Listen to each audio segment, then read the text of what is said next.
The walk always took half an hour there, half an hour back, from the outside, but it always felt longer when he actually walked the tunnel. It felt like time was being stretched out, that his quiet footsteps would softly echo for endless miles. Tonight was a long, long walk. He could feel the weight of the earth pushing down on his shoulders.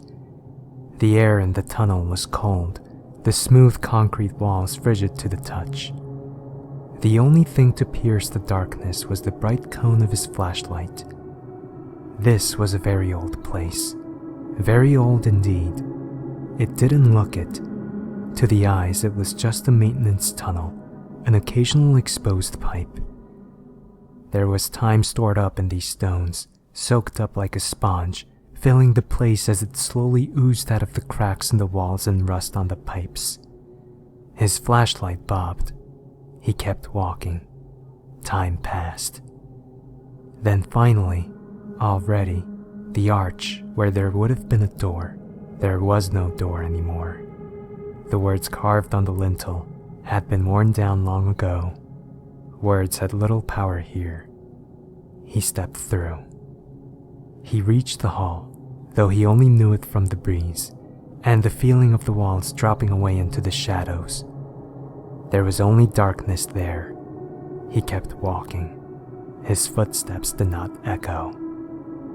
Shapes stirred in his peripheral vision. Ghostly lights flickered to life. A graveyard of broken and cracked computer monitors shed their sickly light. Nothing was ever displayed. All around him, he could see the dim outlines of scrap wires and old circuit boards and junked towers. He could hear rustling and laughter from the shadows, occasionally seeing the glowing reflection of an eye. And then, there was the throne. The great seat amidst the rusting, decaying garbage was occupied. As it always was, the form of the king was tall, thin, shapeless and still shaped, somewhat like a man, wearing a pale face and dark clothes. A courtesy. The king wore no crown. The king had no need for one. Around the throne sat the king's attendants, waiting at attention, their faceless faces smiling for eternity. They turned to watch the man as he approached the throne, their empty eyes looking as one gaze. The man stopped. He bowed and then righted himself. The king bent down, extending a hand of long, bony fingers. The shadows around it crept and grew like the roots of some gnarled, ancient tree. The man took a paperback from his coat pocket. From it, he counted out 21 pebbles into the king's bony hand. The king's hand closed and the king sat straight again. The man was free to leave now. He did. The walk back felt shorter this time. He shrugged off the thought.